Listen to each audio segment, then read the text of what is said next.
One last, I didn't mention this, but one last topic I want to get at. Oh yeah, of Out course. of Yeah. all the trades that were made this offseason, what's the most intriguing experiment? So we have DeJounte Murray to the Hawks, the backcourt, two guards, one that's never played. I don't think they've ever played off ball each. Then you got Mm-hmm. Minnesota. We just talked about Rudy Gobert, Karl-Anthony Towns.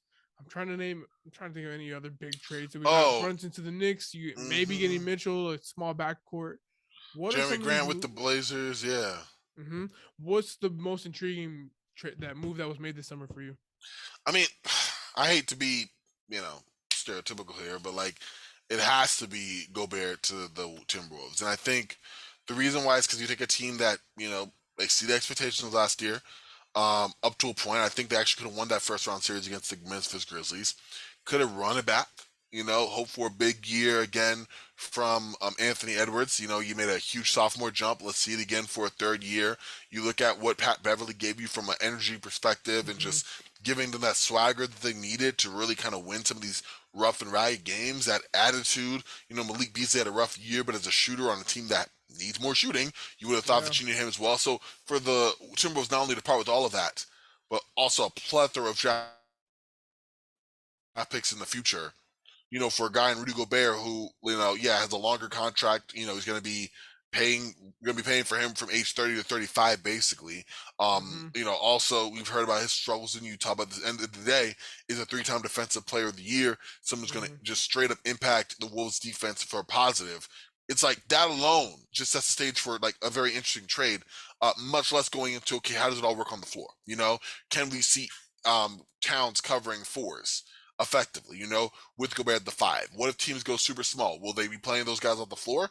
I mean, you would think so, but that's a thought. How do the guards correspond with that? Because, D'Lo and Edwards at the end of the day are a better defensive backcourt than, passes prime Mike Conley and a defensively inept Donovan Mitchell. So there's a bunch of questions there. What about the bench depth? Where's the shooting? Like all of that, that you have to wonder about with the Wolves. And again, how they fit in Western Conference, where they played very well this year, but that other teams got healthier and they're still in the mix. But where? So I think they're far and away that team for me. Personally, when the move went down, I didn't know how to feel about it. Like, I feel like everyone else didn't know how to feel about it. It's like, you give up this.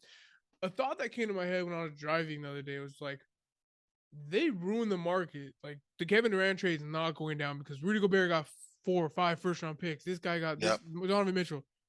Maybe that was the plan. Maybe it's like, okay, we're going to go like this, but we're going to make this big move. But you hear KD to the Suns or whatever. Like, it's not realistically going to happen, Maybe they were like, okay, yeah, we do give up a lot, but like this stops KD from coming to Phoenix or this guy coming to Donovan Mitchell coming over to one of our rival teams. So, how do you feel about like just giving up all that draft assets, but also holding the market too for like any other big moves? I mean, I think it's interesting that like, I didn't even look at it from that level. Like from a strategic standpoint, like yeah, we're doing this on purpose to like, kind of put a still on everything, and that just being, I don't know, that being kind of what it's interesting from Utah's perspective, I think, because you're right. Like now you've set that market artificially, so in my opinion, but you've also said, okay, listen, at the end of the day, everything that we mentioned about Rudy Gobert is true. Him being an impactful player. Hey, we weren't shopping him. The Wolves wanted him. How much do you want for a player we have that is available, but like is going to be had for the keeping? I think that you're right. It can definitely do make some major inroads when it comes to a player like Donovan Mitchell, who again they aren't shopping but is available. The problem is like what team is going to make that kind of play? And at the end of the day, are the Jazz putting it out there like, oh, he's available for the right price? Do they have a fixed price, or is one of those things we're going to try to catch the most and then go from there? You know what I mean? And what is that price? Is it double the picks that were given for Gobert? Like there's some more questions in the air as far as the expectation for value that the Jazz are looking for in Mitchell. But I do think you're right. Like that's a very interesting thought. Like, yeah, we already jettison one player and we got X price on the thing. It's like the Paul George trade last year or 2 years ago. Noted. All right, so now the rest of the league, pay attention because now we got another guy and we want y'all to pony up. Yeah. Yeah, so I agree. The move is very. It's probably I would have picked the same thing. It's probably the most intriguing thing. Like two bigs. That's where like the past couple champs has been. Actually, I'd say just Milwaukee. It was like Brook Lopez, Giannis. But I mean, it's gonna be very interesting, especially in the West.